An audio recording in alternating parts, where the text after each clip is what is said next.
Yo, what is up, guys? It's Pedro here. So, the Washington Commanders didn't make a single waiver wire claim despite having the second waiver wire claim order. I'll talk about that and also talk about some former Washington Commanders that were claimed by some other teams. If you guys are new, make sure to subscribe, hit that like button, and that notification bell as well. And I'll talk about some players that the Washington Commanders could still sign that are out there that could really help out the team. And yeah, so I was a little bit surprised by this. Commanders didn't make a single claim despite having the number two, order, like the number two selection or whatever you want to call it. The Panthers had the first, and then after that, it was the Commanders. And the way it works is it's very beneficial for the top teams because like the Panthers can claim as many guys as they want. If they claim 7 guys, they'll get all 7 of those guys. The problem is they'll have to release 7 other people, but they'll get all the 7. So if the Commanders claim 4 and they get 4, then they'll have to release 4. So it is a little bit of a game you have to play, but when you're number 2, you don't have to play it as much as a team like that's like 18. They have no idea what the teams are going to do ahead of them. But the Panthers claimed 5 guys.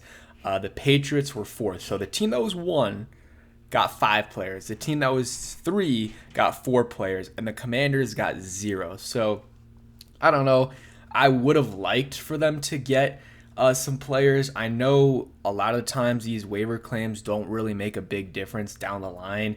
They don't make a big impact, but sometimes they do. And I feel like the bottom of this roster isn't very deep, and those players aren't that good. And I think we could have used a couple players. But here's the thing.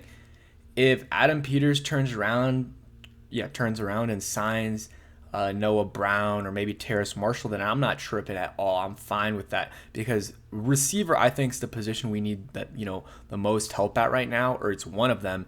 And if you can get Noah Brown, who was on pace for over 900 yards last year before his injury, that's great. And same thing with even Terrace Marshall, who is a vet in this league. I'll be fine with that, and I'll not be too upset over them not claiming any guys, but still would have liked them to go after some guys. But it is what it is. There were some good teams. There were some good teams that claim guys. I was about to say Tennessee. Tampa Bay is a solid team. Let's see. Miami claimed a player. The Rams, the Chargers, Kansas City. So it's not like there's no guys that can't help you there. Like the good teams are still adding players.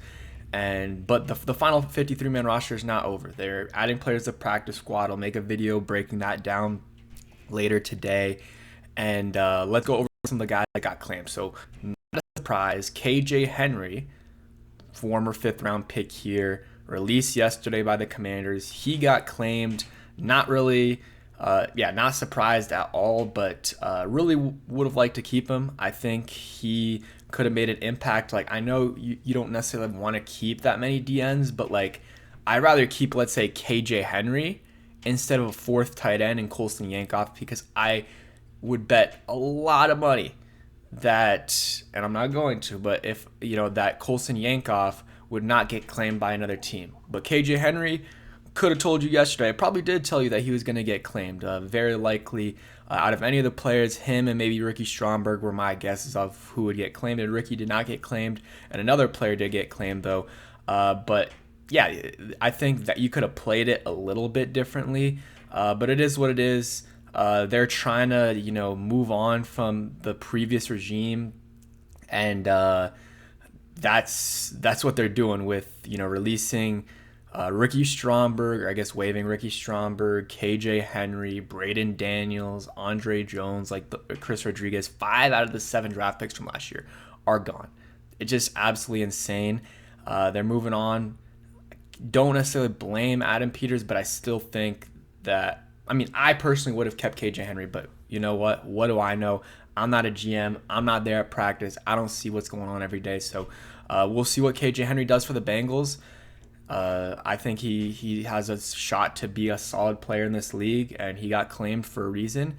And yeah, we'll see what goes, what happens. And yeah, the Panthers claimed 5 players, and maybe the Commanders would have claimed some of these cornerbacks, but the Panthers claimed 5 guys, and one of them was former Washington Commanders cornerback Castro Fields, who I'm not, very surprised he got claimed because, was a I think, 6th-round pick a couple years ago, and has played in games. Has I don't know if he started, but he had an okay, he had a decent camp. Just didn't have a great final game against the Patriots in the preseason. But like, he's an NFL cornerback, probably a back end of the roster type of guy. But they're not a great team, even though their defense is solid. But their cornerback room, I guess they're doing a rehaul there, and just moving on from everybody except for like J.C. Horn and a couple other guys. They're gonna have to release 5 total players, so some guys will be on the waiver. Like, there's even a second waiver period where after teams make claims or they sign guys, they're gonna have to release other guys, and that will lead to the Commanders maybe making a claim or two. Not completely sure, but that's just something to watch out for if you're the Commanders. Started looking at my phone, making sure no news has broken. Some other minor stuff is that the Commanders are bringing back a lot of guys that they released to the practice squad, which is not surprising. Guys like Andre Jones, Sam Hartman, trying to see who else. Those are Bryson Tremaine, some other guys as well. And they're bringing some guys outside of DC, guys that weren't here this offseason, which I like as well. I think that's something you should do. So I'll give you guys an update on that later on when the whole practice squad is finalized, which should happen later today. But yeah, that's it for today's video. Hope you guys did enjoy. If you did, please hit that like button, subscribe if you guys are new, turn on that notification bell, and if you guys stuck around till the end, go ahead and comment down below Ryan Anderson, former Alabama player, Redskins 2nd-round pick in 2017, I think. But yeah, thanks for watching. Hope you guys enjoyed, and peace.